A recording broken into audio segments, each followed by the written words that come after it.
ओम शांति। भगवत गीता श्लोक क्लास में आज का श्लोक है 11वें अध्याय का 34वां श्लोक, अध्याय 11 का श्लोक नंबर 34। श्लोक है द्रोणं च भीष्मं च जयद्रथं च कर्णं तथा अन्यान् अपि योधवीरान् मया हतांस्त्वं जहिमा व्यतिष्ठा युद्धस्व जेतासि रणे सपत्नान्। श्लोक फिर से।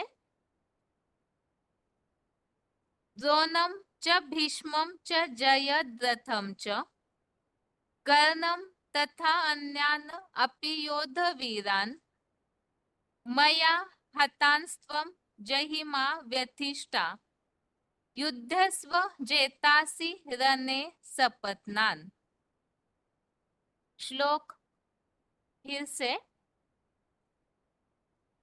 द्रोणं च भीष्मं च जयद्रथं च कर्णं तथा अन्यान् अपि योधवीरान् मया हतांस्त्वं जहिमा व्यथिष्ठा युद्धस्व जेतासि रणे सपत्नान्। अभी 11वें अध्याय के 34वें श्लोक का संधि विच्छेद।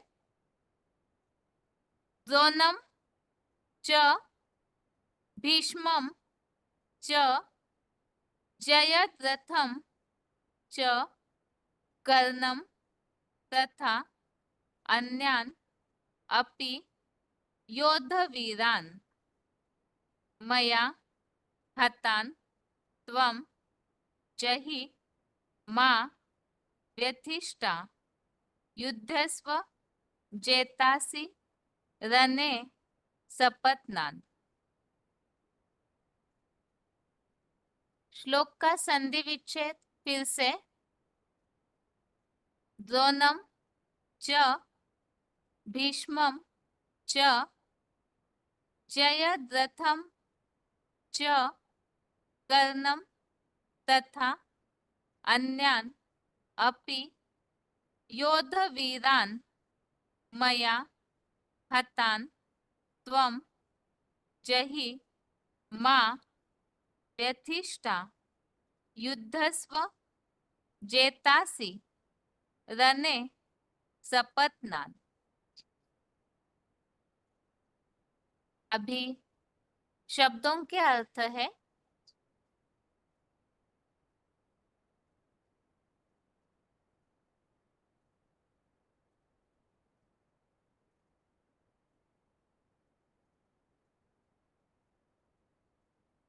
द्रोणम अर्थात द्रोण, च अर्थात और, भीष्मम अर्थात सन्यासी भीष्म, च अर्थात तथा, जयद्रथम अर्थात जयद्रथ, च अर्थात और, कर्णम अर्थात कर्ण को, तथा अर्थात वैसे ही, मया अर्थात मेरे द्वारा, हतान अर्थात मारे गए, अन्यान अर्थात दूसरे, अपि अर्थात भी, योद्धवीरान अर्थात वीर योद्धाओं को, त्वम अर्थात तू, जही अर्थात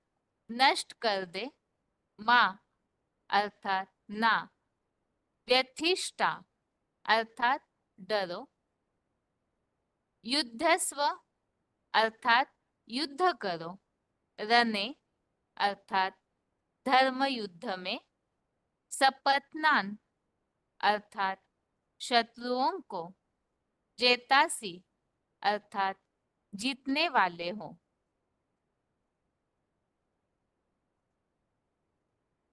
11वें अध्याय के 34वें श्लोक के शब्दों के अर्थ फिर से। द्रोणम अर्थात द्रोण, च अर्थात और, भीष्मम अर्थात सन्यासी भीष्म, च अर्थात तथा, जयद्रथम अर्थात जयद्रथ, च अर्थात और, कर्णम अर्थात कर्ण को, तथा अर्थात वैसे ही, मया अर्थात मेरे द्वारा, हतान अर्थात मारे गए, अन्यान अर्थात दूसरे, अपि अर्थात भी, योद्धवीरान अर्थात वीर योद्धाओं को, त्वम अर्थात तू, जही अर्थात नष्ट कर दे, माँ अर्थात ना, व्यथिष्ठा अर्थात डरो, युद्धस्व अर्थात युद्ध करो, रणे अर्थात धर्म युद्ध में, सपत्नान अर्थात शत्रुओं को, जेतासी अर्थात जीतने वाले हो।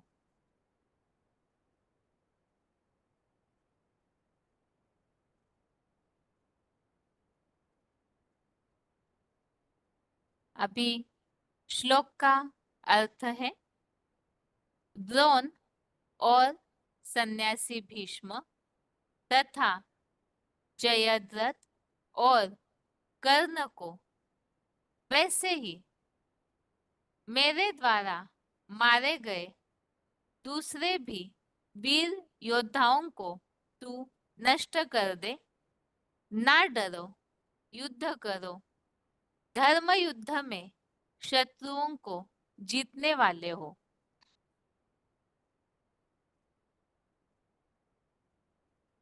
अभी तक के श्लोकों में जहाँ भगवान अर्जुन को युद्ध के लिए प्रेरणा दे रहे हैं, अर्जुन के ये पूछने पर कि ऐसे भयंकर रूप वाले आप कौन हो, तो भगवान ने अर्जुन को ये बात बताई, कालो अस्मि, मैं महाकाल हूँ और यहाँ पर विष्णु लोकीय श्रेष्ठ संगठनार्थ लगा हुआ हूँ। तो इसके लिए बताया भगवान ने अर्जुन को, यदि तू युद्ध नहीं करेगा तो भी, तेरे धर्म युद्ध न करने पर भी ये जो युद्ध भूमि में खड़े वो बचेंगे नहीं। तो इसीलिए भगवान ने बोला युद्ध करो, पुरुषार्थ में उठ खड़े हो जाओ। इसीलिए क्योंकि भगवत गीता में ही जो हमने समझा है, काम और क्रोध यही वास्तव में मनुष्य के शत्रु है, और इस धर्म युद्ध कर्म युद्ध की भूमि में इन शत्रुओं को वास्तव में जीतना है। इनको जीतने से ही स्वर्गीय राजाई प्राप्त हो सकती है, जो बताया राज्यम समृद्धम। तो इसके लिए ही भगवान ने बोला अर्जुन को कि ये जो दुर्योधन दुशासन आदि के ये जो काम क्रोध के रूप है, तो ये तो पूर्व कल्प में भी मेरे मूर्त रूप द्वारा मारे गए थे। इसीलिए ही बाएं हाथ से सरसंधान करने वाले अर्थात वास्तव में जैसे कि एडवांस कोर्स के आधार से हमने इस बात को समझा है, भक्ति मार्ग में भी महादेव को विनाशकारी के रूप में दिखाते हैं, लेकिन विनाशकारी देवता महादेव होते हुए भी विनाश तो शक्तियों के द्वारा करवाते हैं। इसलिए इस 33वें श्लोक में उल्लेख हमने समझा था शिखंडी रूपा जगदम्बा द्वारा बाएं हाथ से अर्थात वामांगी रूपी जगदम्बा द्वारा सरसंधान करने वाले अर्थात शक्तियां जो है वो विनाश के लिए निमित्त बनती है। तो इसके लिए अर्जुन को बताया सिर्फ निमित्त मात्र बन जाओ, क्योंकि विनाश तो हुआ ही पड़ा है। पूर्व कल्पों में भी ये सब मारे गए थे, इसीलिए केवल निमित्त बन करके कार्य करो, क्योंकि कार्य तो सारा हुआ पड़ा है। इसी तरह आज के श्लोक में भी भगवान ने अर्जुन को यही बात समझाई। जैसे दुर्योधन दुशासनों के लिए बताया, वैसे इस 34वें श्लोक में युद्ध भूमि में, महाभारत में और भी जिनके नाम बहुत प्रसिद्ध है, ऐसे द्रोण, सन्यासी भीष्म, जयद्रथ, कर्ण और ऐसे और भी जो वीर योद्धाएं हैं, वो तो मेरे द्वारा पहले ही मारे गए हैं। इसलिए ऐसे वीर योद्धाओं को तू नष्ट कर दे।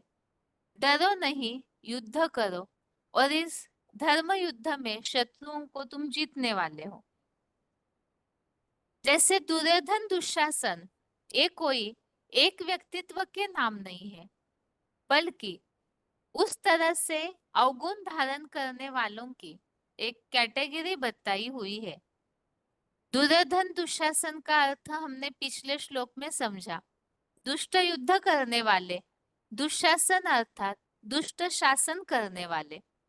तो भगवत गीता में जहाँ तीसरे अध्याय में काम और क्रोध को महाशत्रु बताया है, तो इस तरह से जो अपने में ज्यादा इन अवगुणों को, विकारी भावनाओं को धारण करते हैं, वही दुर्योधन और दुशासन के प्रैक्टिकल चैतन्य रूप है। तो जैसे दुर्योधन दुशासनों को मारने की बात बताई, अर्थात काम क्रोध रूपी शत्रुओं को जीतना है, उन्हें मार डालना है।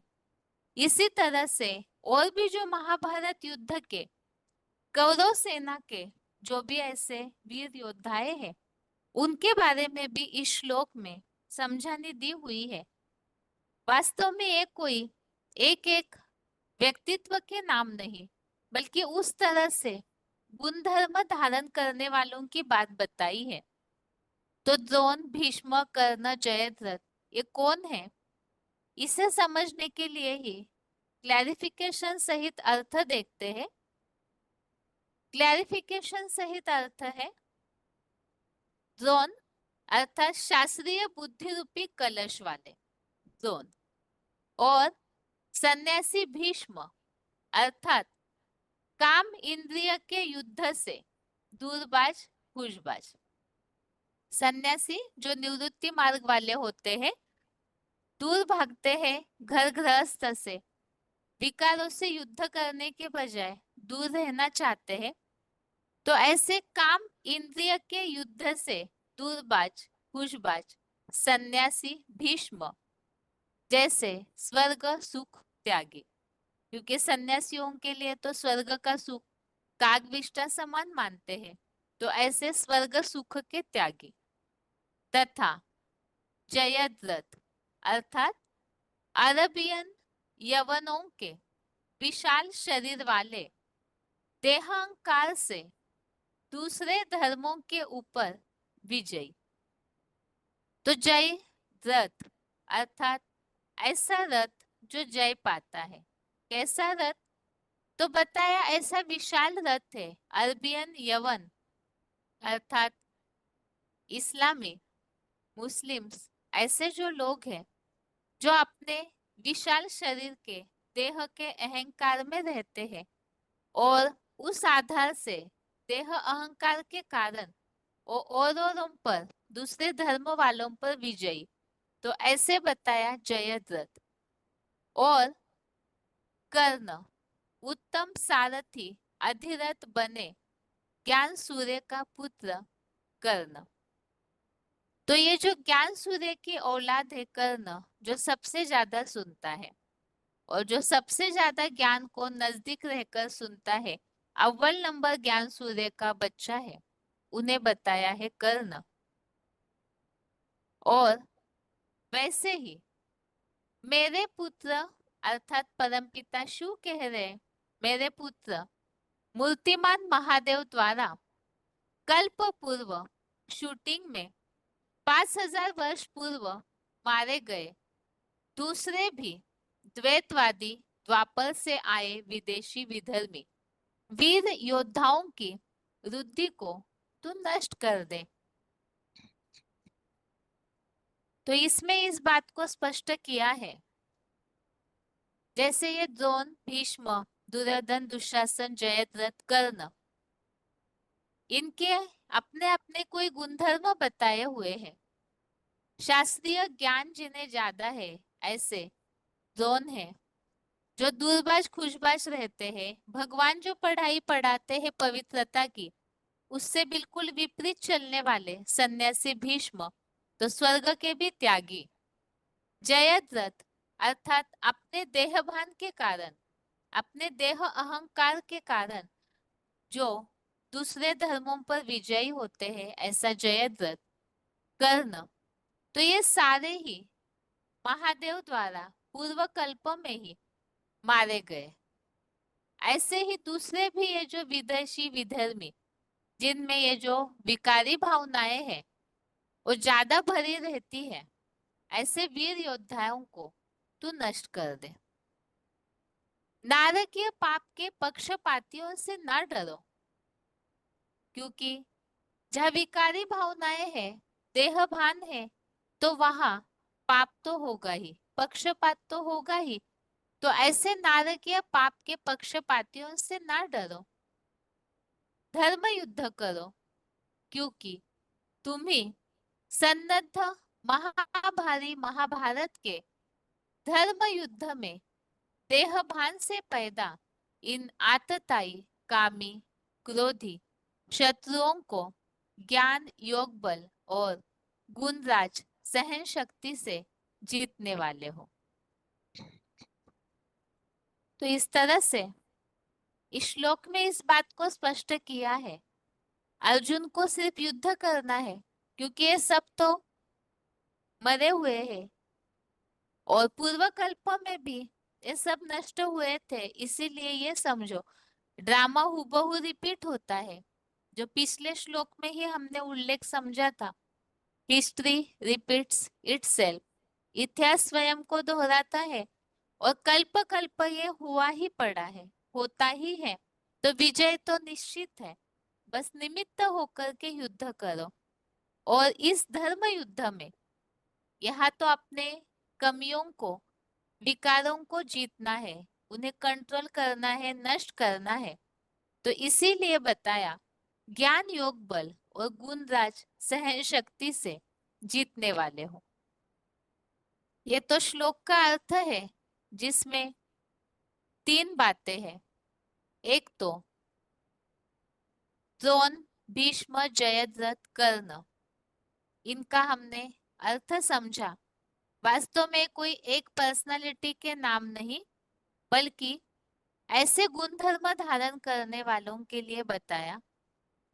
तो ये संसारी धर्म युद्ध कर्म युद्ध भूमि में धर्म क्षेत्र कुरुक्षेत्र है, और इसमें ऐसे ढेरों भीष्म पितामह, ढेरों द्रोण, ढेरों जयद्रथ है। और ये सब ही भगवान के मूर्त रूप महादेव द्वारा मारे गए हैं। ऐसे ही और भी जो विदेशी विधर्मी है, वो भी वास्तव में मरे हुए ही है। तो ऐसे वीर योद्धाओं को अर्जुन को बताया, नष्ट करो। तो ये दूसरी बात हो गई, ऐसे जो भी विदेशी विधर्मी है, उनको नष्ट करो। और तीसरी बात है, डरो नहीं। इस धर्म युद्ध में देहभान से पैदा होने वाले इन शत्रुओं को ज्ञान, योग बल और सहन शक्ति के द्वारा जीतो। तो सहन शक्ति गुणों का राजा है, उस आधार से और अवगुणों पर, काम क्रोध पर पूरी तरह से जीत पाना, यही वास्तव में युद्ध है। भक्ति मार्ग में तो तीर तलवारों वाला महायुद्ध, महाभारी महाभारत युद्ध दिखाया। वास्तव में यहाँ स्थूल युद्ध की तो बात नहीं, यह अपना व्यक्तिगत संघर्ष है पहले, उसके बाद इस दुनिया में जो भी ऐसे आतताई है, जो अवगुणों से भरे पड़े हैं, पूरी तरह से भरे हुए हैं, तो उन सबको ज्ञान, योग बल और सहन शक्ति के द्वारा जीतना है। इसी श्लोक संबंधित जहां जहां उल्लेख आया हुआ है, उसे देखते हैं।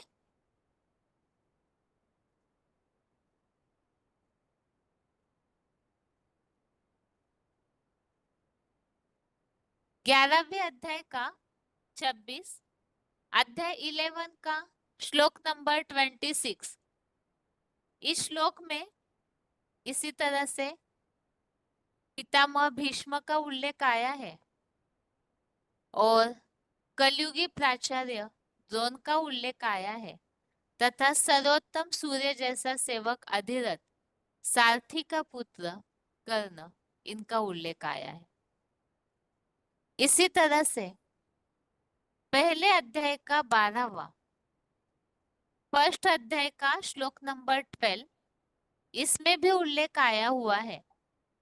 कौरवों में वयोवृद्ध कायरों के ब्रह्मचर्य में, जो आज के श्लोक में उल्लेख है, काम विकार का जो युद्ध है उसे करने में जो दूरबाज खुशबाज रहते हैं सन्यासी, तो यहाँ उल्लेख आया है कौरवों में वयोवृद्ध ऐसे पितामह भीष्म जो कायरों के ब्रह्मचर्य में लेकिन सम्माननीय है। आगे है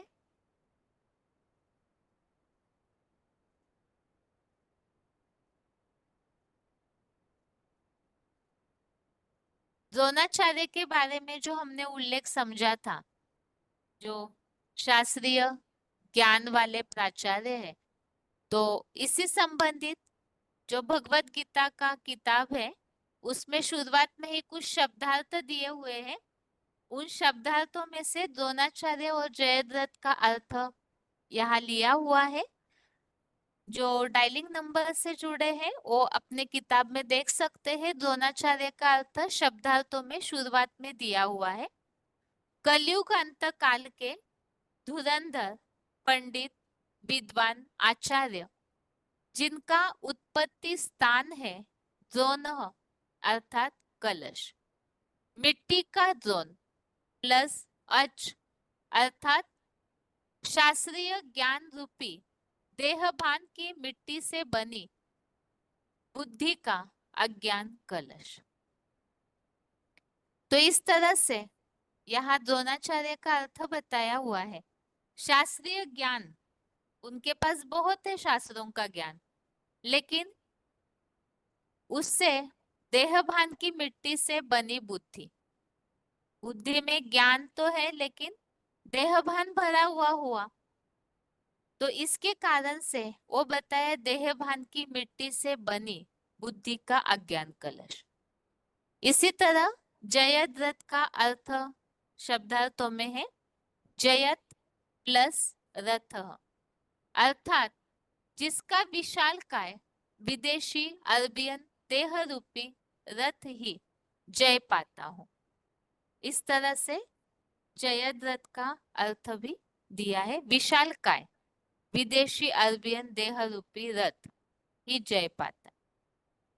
अभी रेफरेंस श्लोक में द्रोणाचार्य के लिए पहले अध्याय का दूसरा और तीसरा श्लोक, फर्स्ट अध्याय का श्लोक नंबर सेकंड थर्ड, इसमें दिया हुआ है द्रोणाचार्य के लिए घड़े जैसी बुद्धि के विद्वान आचार्य द्रोण। घड़े जैसी बुद्धि के विद्वान आचार्य द्रोण, और इसी संबंधित नीचे तीसरे श्लोक में भी दिया हुआ है विकारी मानव निर्मित ढेर शास्त्रों के प्राचार्य माने जाने वाले आचार्य। इस तरह से द्रोणाचार्य का अर्थ ये समझा हमने, शास्त्रों का ज्ञान तो उनके पास होता है भक्ति मार्गीय शास्त्रों का, लेकिन देहभान होने के कारण वो बुद्धि पे भी वैसा असर होता है, तो बुद्धि अज्ञानी बन जाती है। प्रैक्टिकल जो ज्ञान धारणाओं में होना है वो नहीं है, तो अज्ञान का कलश, बुद्धि में ज्ञान बहुत है शास्त्रों का लेकिन फिर भी वो अज्ञान का कलश, इसलिए बताया द्रोणाचार्य। आगे है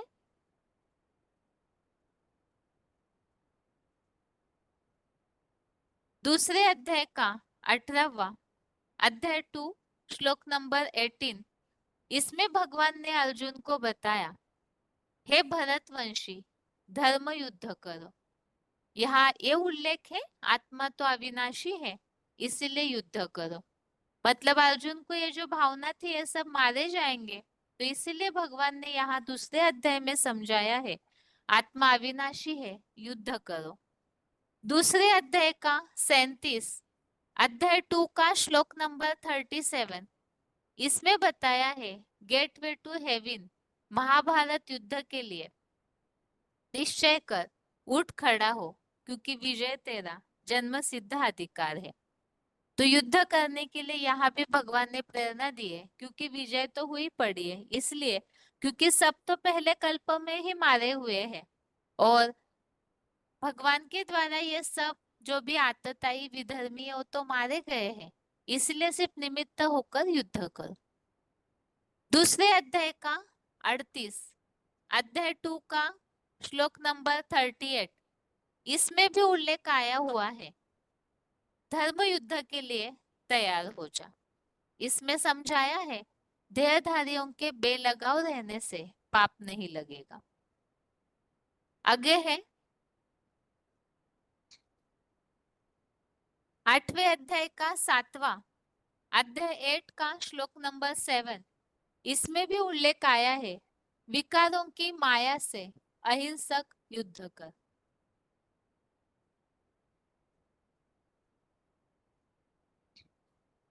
तो इस श्लोक में भी इस बात को स्पष्ट किया हुआ है। युद्ध कौन सा है, तो यहाँ कोई व्यक्तियों को मारने की बात नहीं, बल्कि विकारी माया से अहिंसक युद्ध करो। और 18वें अध्याय का 59, अध्याय 18 का 59 और 60,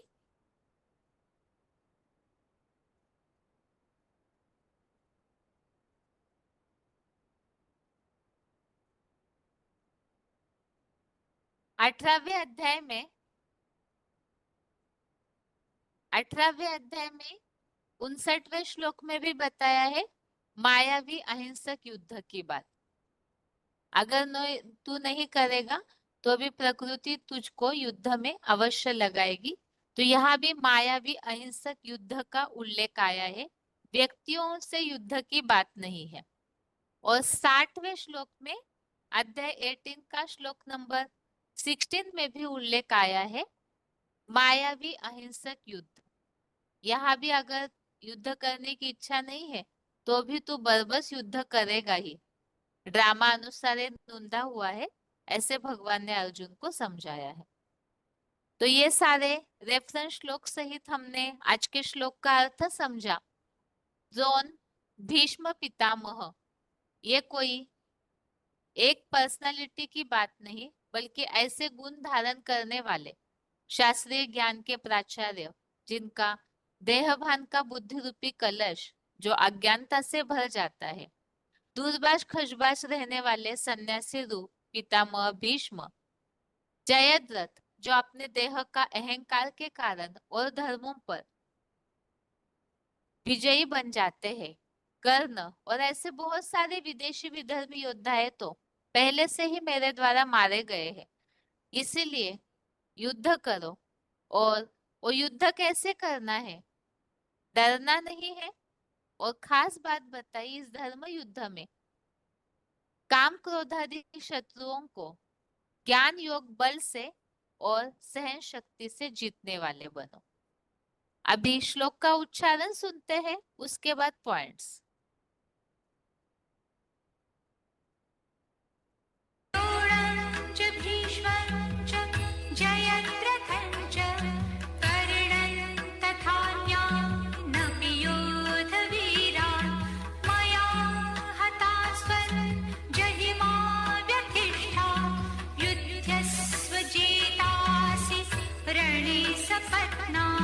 शास्त्रीय बुद्धि के कलश वाले द्रोण और काम इंद्रियों के युद्ध से दूरबाज खुशबाज सन्यासी भीष्म जैसे सुख त्यागी तथा अरबियन यवनों के विशाल शरीर वाले देहांकार से दूसरे धर्मों के ऊपर विजयी जयद्रथ और उत्तम सारथी अधिरथ बने ज्ञान सूर्य पुत्र कर्ण, वैसे ही मेरे पुत्र मूर्तिमान महादेव द्वारा कल्प पूर्व शूटिंग में 5000 वर्ष पूर्व मारे गए दूसरे भी द्वैतवादी द्वापुर से आए विदेशी विधर्मी वीर योद्धाओं की वृद्धि को तू नष्ट कर दे।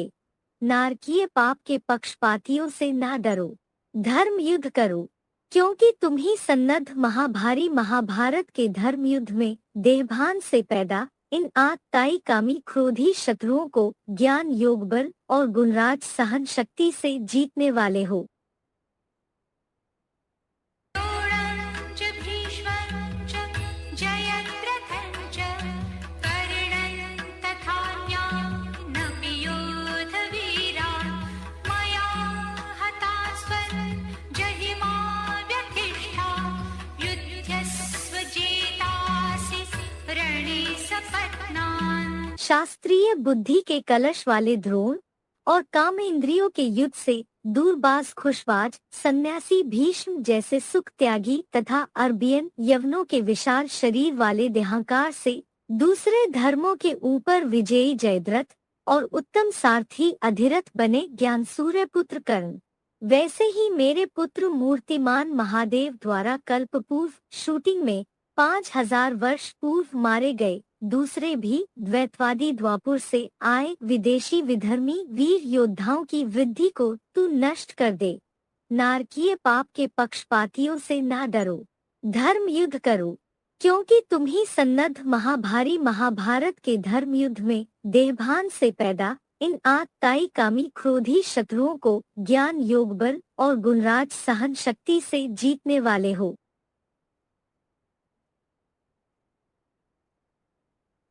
अभी है श्लोक संबंधित पॉइंट्स। वार्तालाप number 1105, discussion number 1105, 40 minute 40 minutes के बाद से लिया हुआ पॉइंट है। शास्त्रीय बुद्धि रूपी कलश वाले जोन।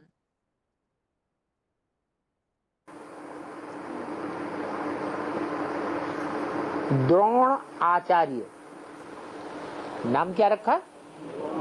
द्रोण आचार्य। काहे के आचार्य? द्रोण के। द्रोण कहते हैं घड़ा। कौन सा घड़ा? ज्ञान का कलश। तो जो ज्ञान का कलश है उसके वो आचार्य हैं। भक्ति मार्ग में शास्त्रों को ही ज्ञान कहा जाता है, उसके वो आचार्य हैं, व्याख्या करने वाले हैं। जो विद्वान पंडित आचार्य हैं, काशी से बड़े बड़े टाइटल लेते हैं, वो द्रोणाचार्य हैं। आगे है वार्तालाप नंबर 1105, 1105, डिस्कशन नंबर है 41 मिनट 41 मिनट्स के बाद से लिया हुआ पॉइंट है। काम इंद्रिय के युद्ध से दूरबाज खुशबाज सन्यासी भीष्म।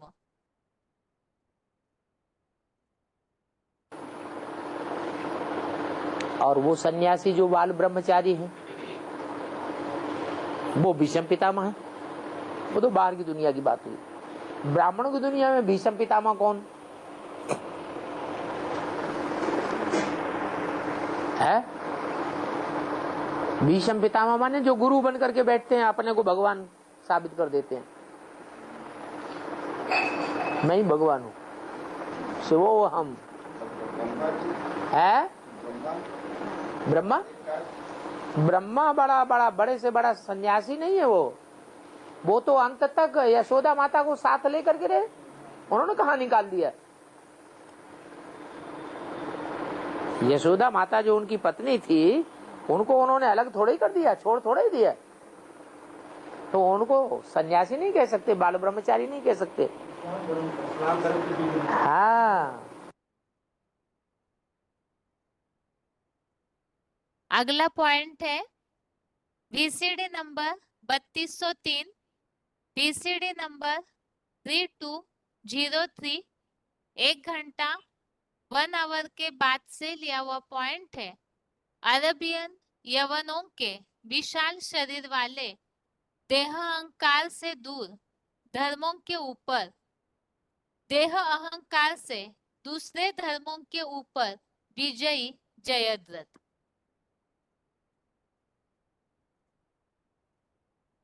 जैसे देह अभिमानी बहुत बड़ा होगा,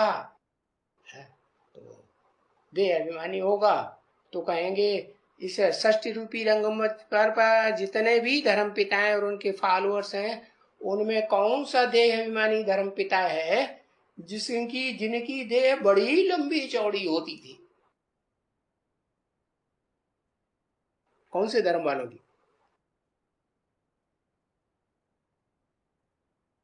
है? एशिया वालों की? हाँ। क्रिश्चियन धर्म की? सिख धर्म की लंबी चौड़ी देह होती नहीं, अरबियन से बड़े लंबे चौड़े थे। है? हाँ, उनकी यादगार शास्त्रों में है जयद्रथ। क्या? रथ का माने देह का उनको अहंकार बड़ा रहता है। मेरा रथ जो है बड़ा लंबा चौड़ा है, मेरे को कोई जीत नहीं सकता। तो देह के अहंकार में आकर के उन्होंने भारत में आक्रमण कराए। मुसलमानों ने आक्रमण किए ना, पहला आक्रमण हुआ है, शुरुआत की है उन्हीं अरबियंस ने 7वीं शताब्दी में। 7वीं शताब्दी में जिस समय वो धर्मपिता, शताब्दी का मतलब क्रिश्चियन शताब्दी, और दूसरी शताब्दी की बात नहीं, तो क्रिश्चियन शताब्दी जो 7वां, क्राइस्ट को जन्म लिए 700 साल हो गए, तो उस समय वो मोहम्मद बिन कासिम आया और उसने आकर के आक्रमण किया। क्यों आक्रमण किया? क्योंकि जो इब्राहिम धर्मपिता था, उसके बाद सहयोगी धर्मपिता ने आकर के जो टेंडेंसी फैलाई, वाइब्रेशन फैलाया, वो ज्यादा देह अहंकार का होगा कि कम देह अहंकार का होगा? ज्यादा देह अहंकार का। तो उन्होंने ही आकर के हमले शुरू किए। नहीं तो मोहम्मद से पहले भारत में हमले नहीं हुए थे। क्या हुए थे? लेकिन देह का आधार लेकर के हमले नहीं हुए। तो बताया ये जो आत्माएं हैं वो छोटी बड़ी नहीं होती है, छोटा बड़ा शरीर होता है। अब देह समझेंगे तो देह के आधार पर जिनका बड़ा शरीर है उनको बहुत अहंकार आएगा देह का।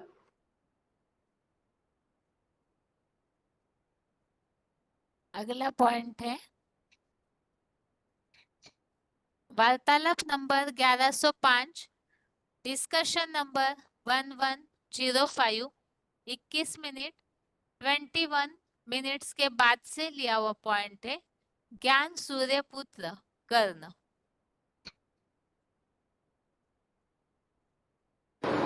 हाँ, कर्ण है कौन? कर्ण का पार्ट किसका है?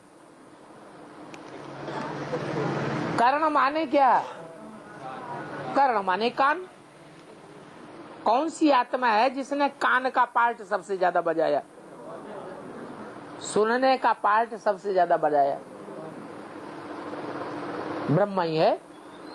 जब शिव बाबा ज्ञान सुनाते हैं तो सबसे पहले कौन सुनता है? ब्रह्मा बाबा।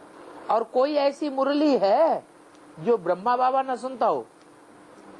हमारे तुम्हारे द्वारा तो कोई मुरली छूट भी जाएगी, छूटती है कि नहीं?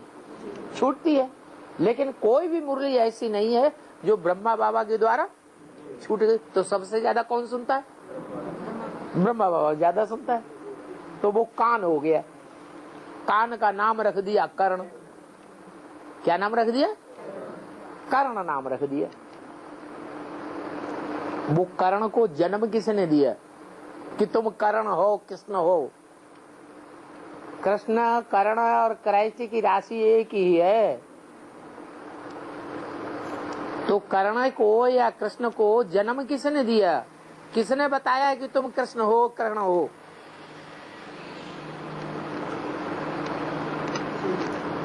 है? अरे यज्ञ के आदि में बुद्धि ले जाओ, किसने बताया? है? किसने बताया? गीता माता। गीता तो दो है, एक झूठी गीता, एक सच्ची गीता है। प्रजापिता वाली आत्मा ने बताया, प्रजापिता वाली आत्मा ने सीधा बताया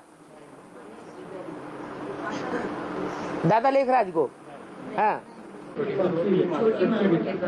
हाँ, बताया तो बड़ी माँ ने पहले, क्योंकि वो बोल बोल वाली थी, लेकिन बोल बोल वाले पर ब्रह्मा बाबा को विश्वास नहीं होता है।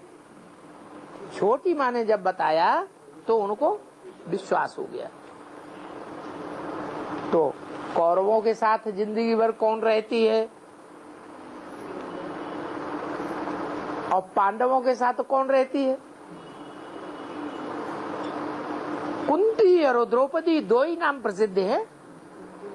कुंती किसके साथ रहती है? कौरवों के खेमे में कुंती को रहना पड़ता है। तो कुंती का पार्ट किसका हुआ है? छोटी माँ का कुंती का पार्ट हुआ। और छोटी माई ने, कुंती ने जन्म दिया किसको? कर्ण को जन्म दिया। जन्म तो दिया, लेकिन नई दुनिया में पालना की उसने है? नहीं। नई दुनिया में पालना पांडवों की होती है। नई दुनिया में पांडव जाते हैं, कौरव कौरव नहीं जाते इस शरीर से। लेकिन वो पुत्र किसका था? सूर्य का पुत्र था। सूर्य का पार्ट किसका है? अरे राम बलि आत्मा का सूर्य का पार्ट है, वही प्रजापिता। तो वो बाप हो गया, वो अम्मा हो गई। बड़ा पांडव था, मध्यम पांडव था या छोटा पांडव था? कर्ण बड़ा पांडव था। किसी को पता नहीं था। एडवांस पार्टी वालों को पता है? किसी को पता नहीं था कि पांडवों में बड़ा पांडव कौन? समझते थे सब किसको? युधिष्ठिर को। लेकिन है बड़ा पांडव कौन? कर्ण बड़ा पांडव।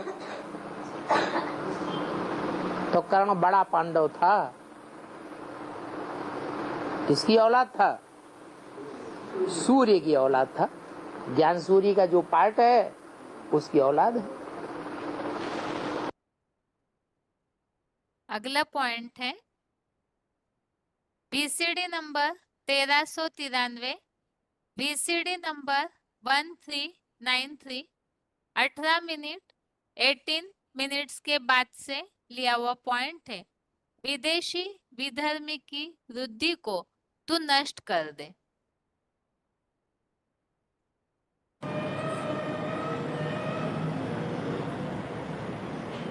क्योंकि विनाश भी कल्याणकारी कार्य है, परंतु भावना कल्याणकारी चाहिए।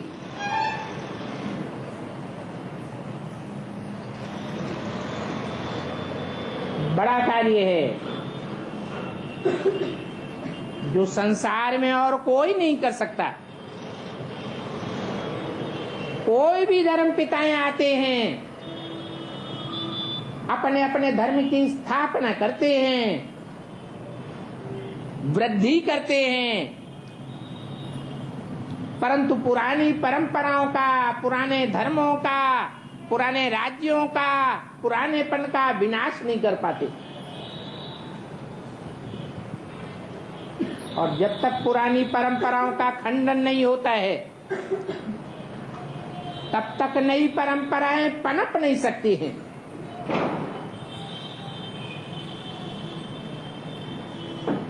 तो स्थापना तो चाहिए। स्थापना के कार्य के लिए ब्रह्मा को दिखाया हुआ है, परंतु ब्रह्मा की पूजा नहीं होती है, क्योंकि स्थापना का कार्य तब तक अधूरा है, तब तक संसार में प्रत्यक्ष नहीं हो सकती स्थापना, जब तक पुरानेपन का विनाश न हो। पुराने धर्मों का विनाश न हो। पुराणखंडी साधु संत महात्मा पंडा पुजारी मौलवी पोप इनका पराभव न हो जाए। तो वो कार्य निराकारी स्टेज में ही संभव है। ऐसी निराकारी स्टेज धारण करने वाले को आत्मनिष्ठ कहा गया है गीता में, और बोला है कि आत्मनिष्ठ व्यक्ति सारे संसार की भी हत्या कर दे तो भी उसके ऊपर कोई पाप नहीं लग सकता।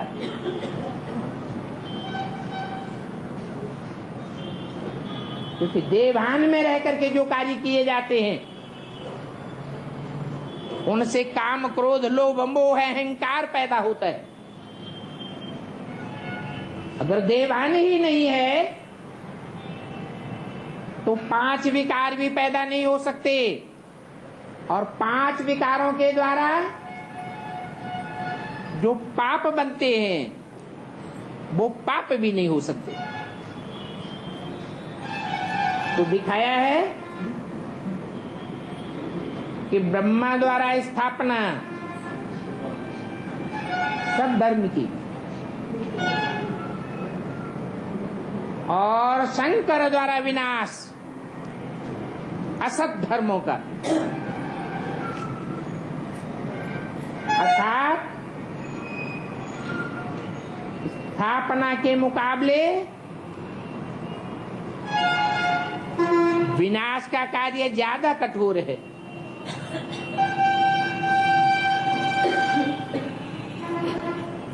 और वो कठोर कार्य कठोरता के आधार पर ही संपन्न हो सकता है।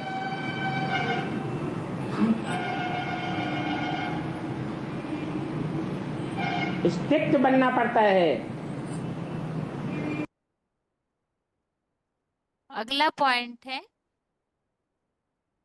वार्तालाप number 1904, discussion number 1904, 16 minute 16 minutes के बाद से लिया हुआ पॉइंट है। क्रोध को गुणराज सहन शक्ति से जीतने वाले हो। बाप आते हैं मनुष्य को देवता बनाने के लिए, और देवताओं का मुख्य गुण होता है सहन शक्ति। और वो सहन शक्ति दुनिया में कोई भी मनुष्य आत्मा ऐसे पार्ट बजाने वाली नहीं हुई जैसा सहन शक्ति का पार्ट ब्रह्मा ने बजाया। हुआ? कोई नहीं हुआ। तो बाप यही चाहते हैं, मन मना भव। मेरे मन में जो विशेष गुण समाया हुआ है उस गुणों को धारण करो। क्या गुण? सहन शक्ति। कुछ भी बात आ जाए सहन शक्ति नहीं छोड़ना। सहन शक्ति रहेगी तो क्रोध आएगा है? नहीं आएगा। फिर झगड़ा होगा? झगड़ा ही नहीं होगा। बाप कहते हैं जो झगड़ा करते हैं वो मेरे पांडव बच्चे नहीं हैं। पांडव कभी आपस में झगड़ा नहीं करते, चाहे वाचा से, चाहे वाइब्रेशन से, चाहे दृष्टि से लाल पीली आंखें करके, या कर्मेंद्रियों से कोई भी प्रकार का झगड़ा करते हैं तो वो मेरे बच्चे पांडव बच्चे नहीं है। तो बाप का मन क्या है? क्या कहता है? क्या करो? है सहन शक्ति धारण करो। सहन शक्ति धारण करेंगे तो मनुष्य से देवता बने। देवताओं का मुख्य गुण सहन शक्ति है। अगला पॉइंट है वार्तालाप number 1340, discussion number 1340, 26 minute 26 minutes के बाद से लिया हुआ पॉइंट है। आतताई, कामी, क्रोधी शत्रुओं को जीतने वाले हो। जाएगा। ये काम और क्रोध तामस पैदा करने वाले हैं।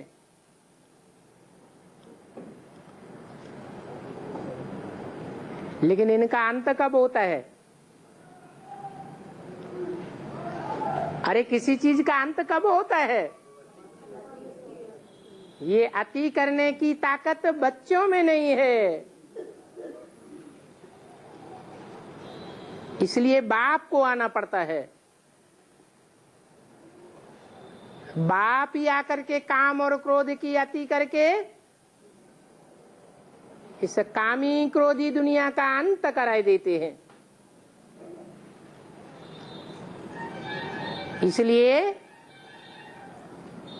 शंकर की यादगार जो कपड़ा दिखाया है वो लाल वस्त्र दिखाया है। जब तामसी दुनिया ही खलास हो जाती है तो क्या बचता है?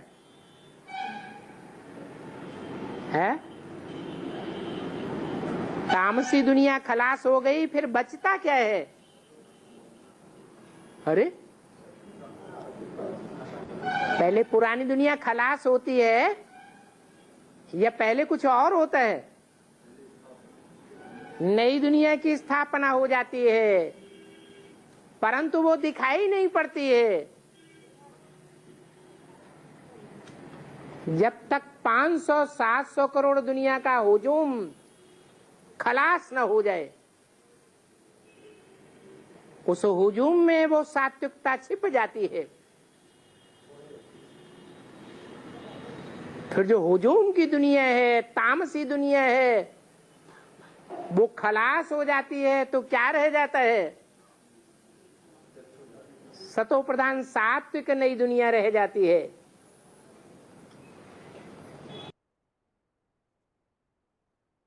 अगला पॉइंट है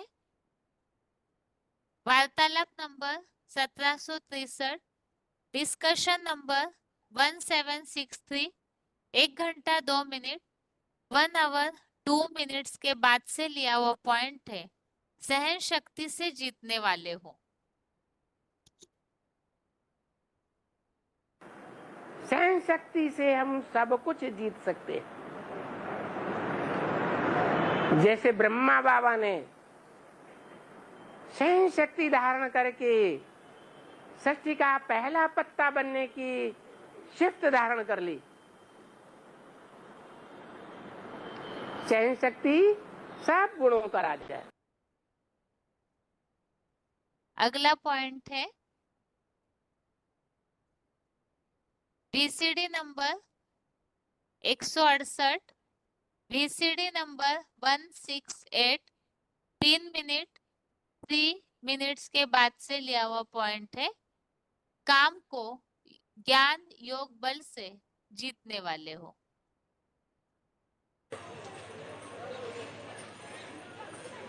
ये विकारों की नारकीय दुनिया पर जीत पहनो।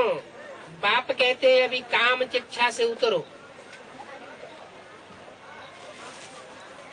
ये काम चिता तुमको जला करके भस्म किए दे रही है। अभी ज्ञान चिता पर चढ़ो, योग अग्नि पर चढ़ो, ज्ञान अग्नि प्रज्वलित करो। जब मनुष्य मरता है तो क्या करते हैं? चिता जलाई जाती है, शमशान घाट में ले जाते हैं ना, चिता जलाई जाती है, लकड़ियां जलाई जाती है, देहवान भस्म हो जाता है, माना देह भस्म हो जाता है और आत्मा उड़ जाती है। यहाँ क्या करना है? यहाँ ये जो विकारों की लकड़ी है इनको जलाना है, इनके साथ ही साथ हमारा देह बन जल जाएगा और आत्मा स्वतंत्र हो जाएगी। अभी इन 5 विकारों में आत्मा बंधी हुई है।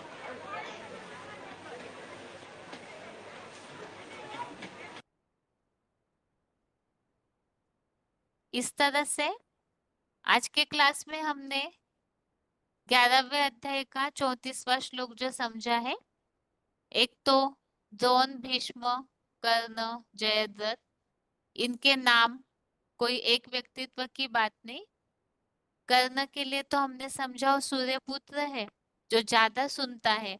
इसके अलावा द्रोण अर्थात शास्त्रों के जो प्राचार्य है, लेकिन बुद्धि में उनके देहभान के कारण अज्ञान भरा है, तो ऐसे द्रोणाचार्य। पितामह भीष्म जो सन्यासी, दूरबाज खुशबाज रहने वाले और देह के आधार से जो और धर्मों को जीतते हैं, तो ऐसे जयद्रथ।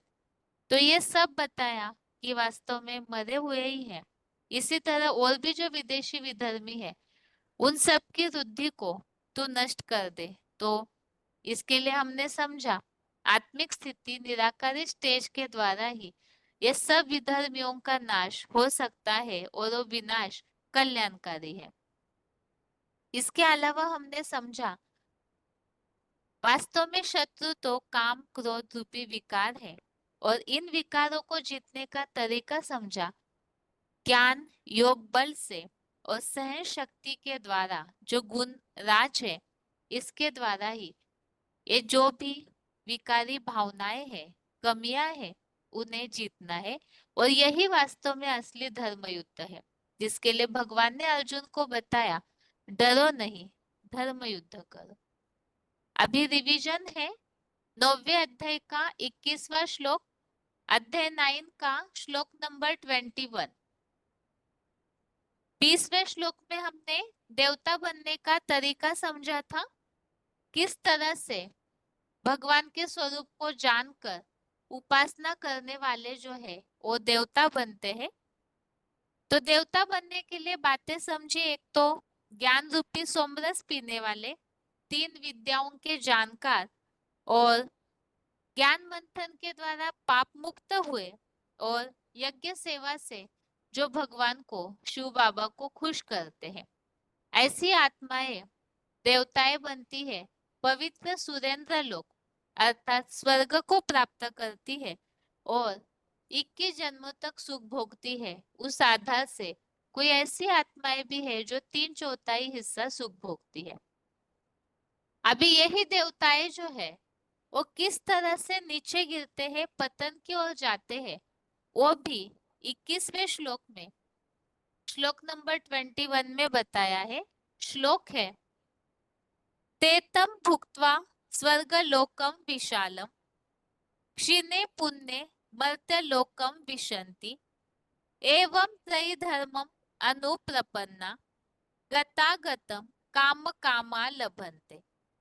श्लोक फिर से, तेतम भुक्त्वा स्वर्गलोकम विशालम क्षीणे पुण्ये मर्त्यलोकम विशन्ति एवं त्रयीधर्मम अनुप्रपन्ना गतागतम काम कामा लभन्ते।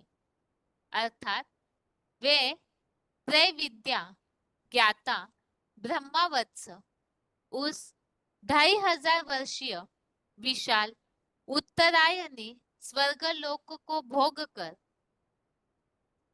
पुरुषोत्तम संगमी शूटिंग कृत यज्ञ सेवा के पुण्य क्षीण होने पर 2500 वर्ष के दीर्घतम द्वैतवादी द्वापर कलयुगी नर निर्मित नारकीय मृत्युलोक में अपने दुष्कर्मों से ही प्रवेश पाते हैं। ऐसे ब्राह्मण सो देवता और क्षत्रिय इन 3 धर्मों की विधाओं के अनुकरण करता पुरुषोत्तम संगम युग में भूत भविष्य संबंधी काम्य कामनाओं का लाभ सत्य सनातन धर्मों में ही पाते हैं। तो इस श्लोक में किस तरह से देवताएं ही जो स्वर्ग में थे, अमरलोक में थे, मृत्यु लोक में आते हैं। तो बताया ऐसे जो त्रय विद्या ज्ञाता ब्रह्मावत्स है वो देवताएं बने 2500 वर्षीय स्वर्गलोक को उत्तरायण, उसके लिए बताया स्वर्गलोक को भोगते हैं और फिर यज्ञ सेवा का पुण्य क्षीण होने पर 2500 वर्ष के द्वापर युगी मृत्यु लोक में अपने दुष्कर्मों के कारण प्रवेश पाते हैं।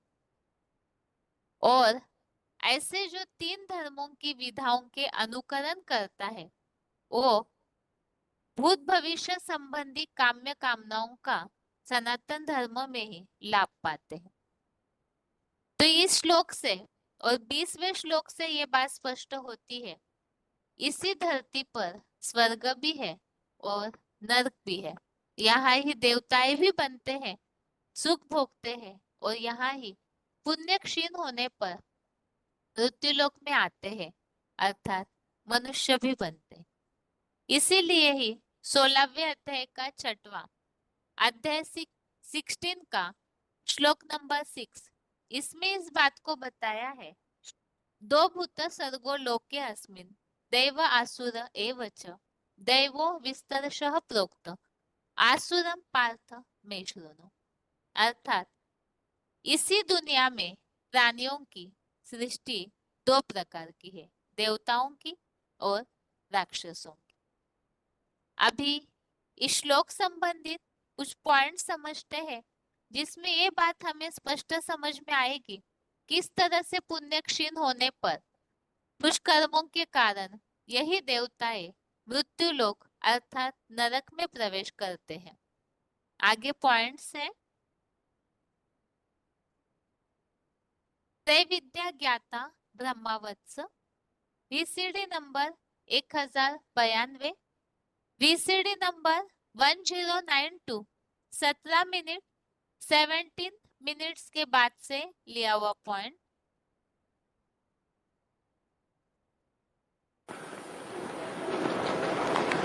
परंतु तुम बच्चों को तो बाप अभी आते हैं संपूर्ण स्वर्गवासी बनाने के लिए, तो इसके लिए तुम्हें प्रैक्टिस कराई जाती है। स्वर्गवासी बनना है तो संपूर्ण स्वस्थिति को प्राप्त करना है, स्वस्थिति में टिकना है। बाबा जानते हैं ब्राह्मण कुल, सूर्यवंशी, चंद्रवंशी, अभी 3 वंश की स्थापना हो रही है।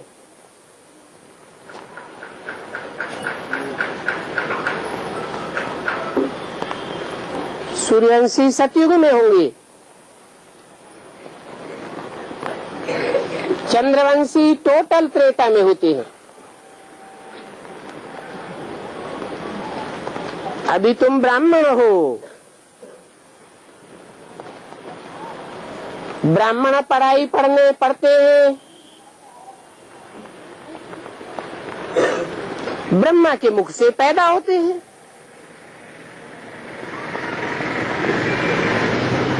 तो ब्राह्मण वंशी कहे जाते हैं।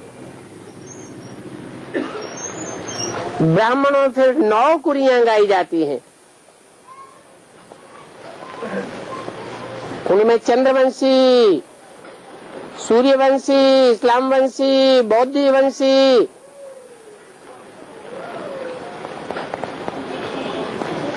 नौ प्रकार के कुल हो जाते हैं।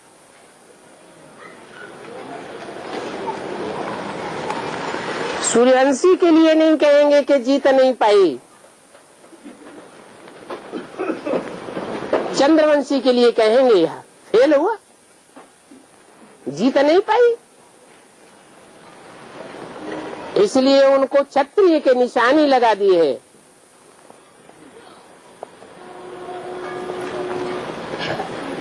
अभी तुम सब क्षत्रिय हो,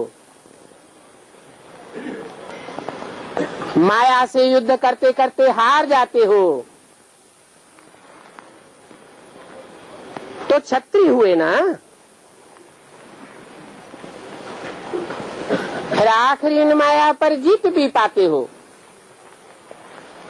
जीत पाने वाले भी नंबरवार पुरुषार्थ अनुसार है। जीत पाते हैं तो सूर्यवंश में चले जाते हैं। जो कम मार्क्स से पास होते हैं उनको चंद्रवंशी कहा जाता है। कम से कम 33% marks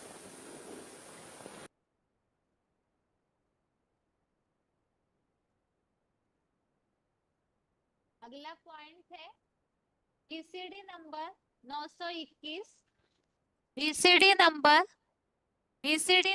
912, BCD number 9.2, 24 minute 24 minutes के बाद से लिया हुआ पॉइंट है। ब्रह्मावत्स उस 2500 वर्षीय विशाल उत्तरायणी स्वर्गलोक को भोग कर पुरुषोत्तम संगमी शूटिंग कृत यज्ञ सेवा के पुण्य क्षीण होने पर 2500 वर्ष के दीर्घतम द्वैतवादी द्वापर कलयुगी नर निर्मित नारकीय मृत्युलोक में अपने दुष्कर्मों से ही प्रवेश पाते हैं।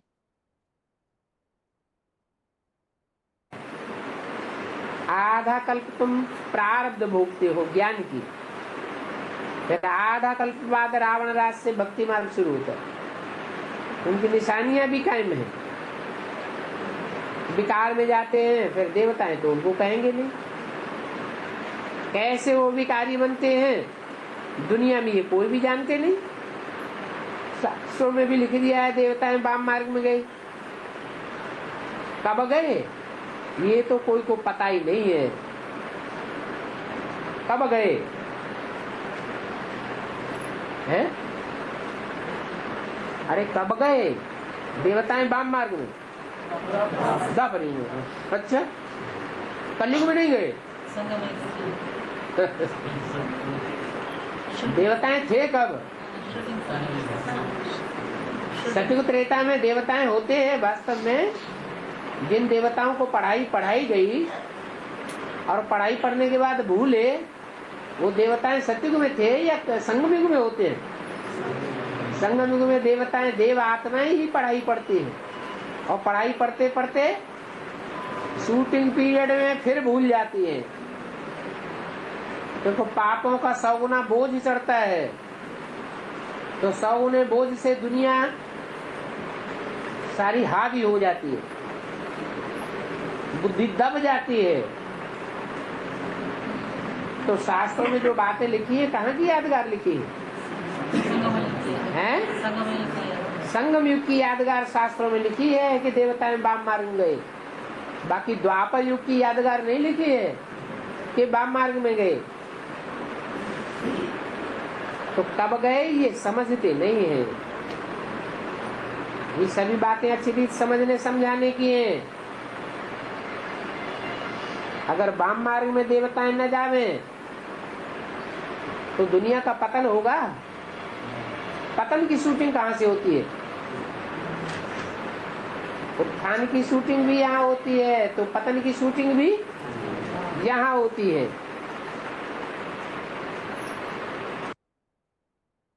आगे है BCD number 1218, BCD number 1218, 3 minute के बाद से लिया हुआ पॉइंट है। ब्रह्मावत्स उस 2500 वर्षीय विशाल उत्तरायणी स्वर्गलोक को भोग कर दीर्घतम द्वैतवादी द्वापर कलयुगी नर निर्मित नारकीय मृत्युलोक में अपने दुष्कर्मों से ही प्रवेश पाते हैं।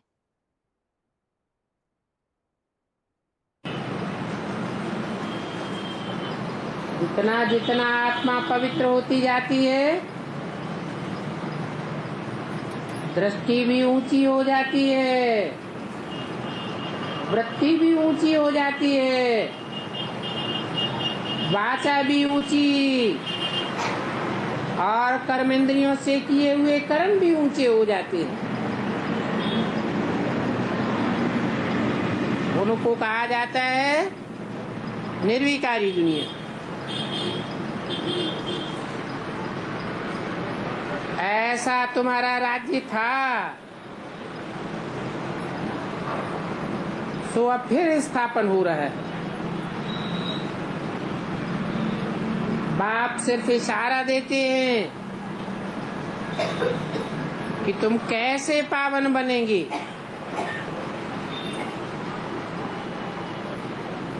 क्योंकि पतितों को पावन बनाने वाला एक ही बाप है।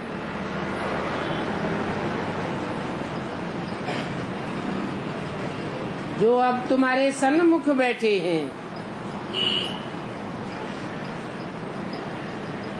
बाप ने तुमको स्मृति दी है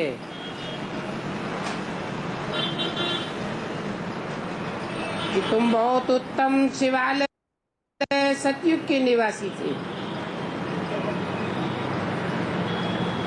फिर 84 जन्म लेते लेते आधा में आए, तुम विकार में गिरे तो विषयस बनने लगे और आधा कल्प विषयस रहे। अभी फिर तुमको 22 सतो प्रधान बनना है।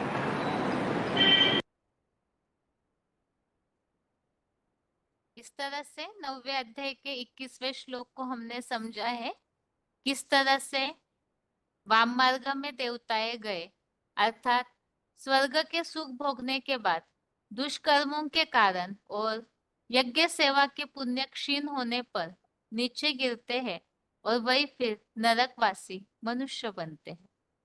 अभी आज के श्लोक को एक बार रिवाइज करके आज का क्लास पूरा करते हैं। 11वें अध्याय का 34वां श्लोक है। अध्याय 11 का श्लोक नंबर 34 एक बार फिर से। द्रोणम च भीष्मम च जयद्रथम च कर्णम तथा अन्यान अपि योधवीरान मया हतांस्त्वं जहिमा व्यथिष्टा युद्धस्व जेतासि रणे सपत्नान। श्लोक फिर से।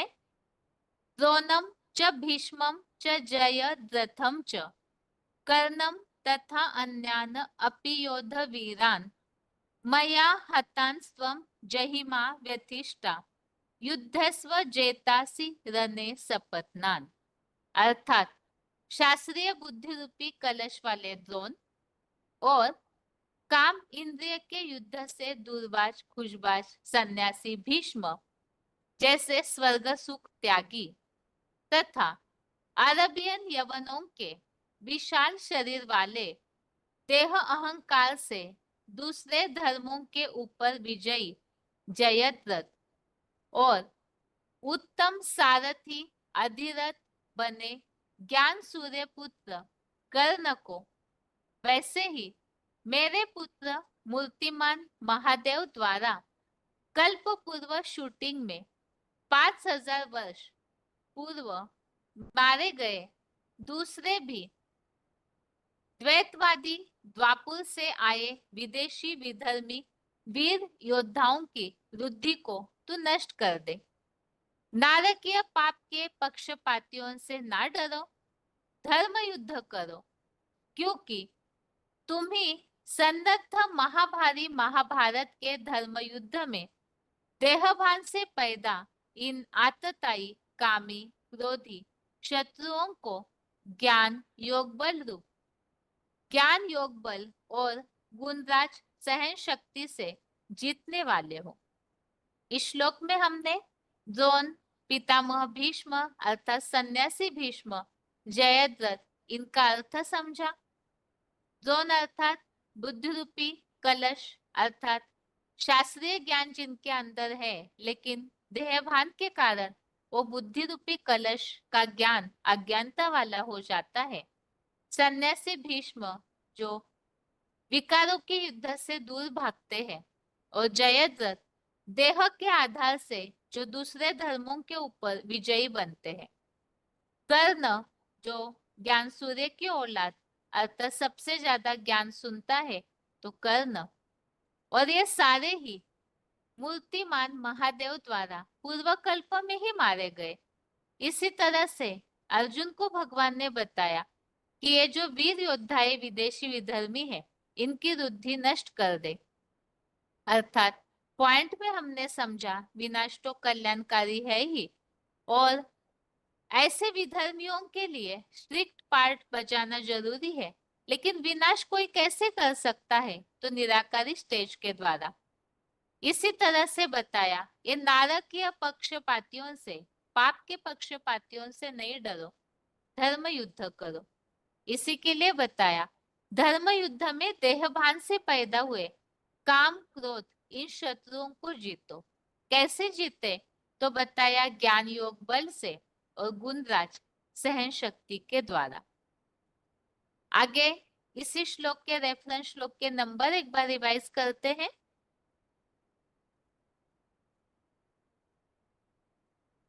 ग्यारहवें अध्याय का 26वां अध्याय 11 का श्लोक नंबर 26। इसमें पितामह भीष्म के बारे में बताया है और कर्ण के बारे में भी बताया हुआ है। और पहले अध्याय का 12वां फर्स्ट अध्याय का श्लोक नंबर 12, इसमें भी बताया हुआ है पितामह भीष्म जो कायरों के ब्रह्मचर्य में सम्माननीय, और इस तरह से ये पितामह भीष्म जो कौरवों में वयोवृद्ध है ऐसे बताया है। आगे है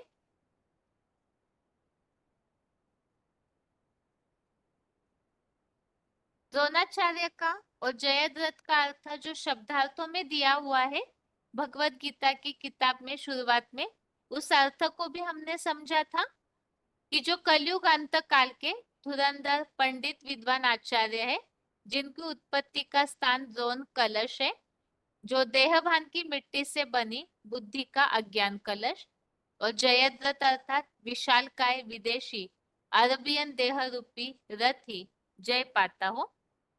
और द्रोणाचार्य के लिए हमने पहले अध्याय का दूसरा और तीसरे श्लोक में आया हुआ उल्लेख समझा। फर्स्ट अध्याय का सेकंड और थर्ड श्लोक, इसमें जो उल्लेख आया है द्रोणाचार्य जो विकारी मानव निर्मित शास्त्रों के प्राचार्य। आगे है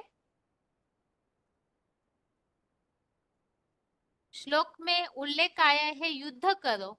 इस संबंधित दूसरे अध्याय का 18वां 37वां 38वां श्लोक हमने समझा। अध्याय 2 का 18 37 38, इन सारे श्लोकों में अर्जुन को भगवान ने युद्ध करने के लिए प्रेरणा दी है, उसका उल्लेख समझा। आगे है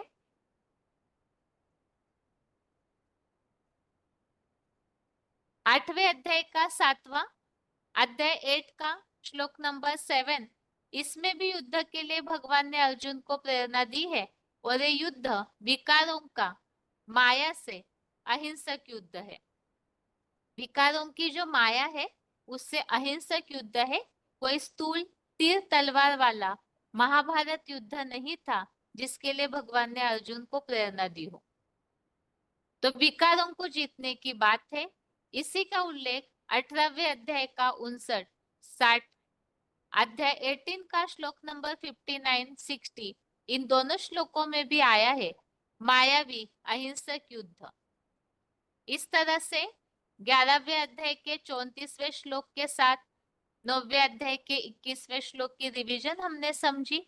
और इसके साथ ही आज के लिए गीता क्लास यहाँ पूरा हो रहा है। ओम शांति।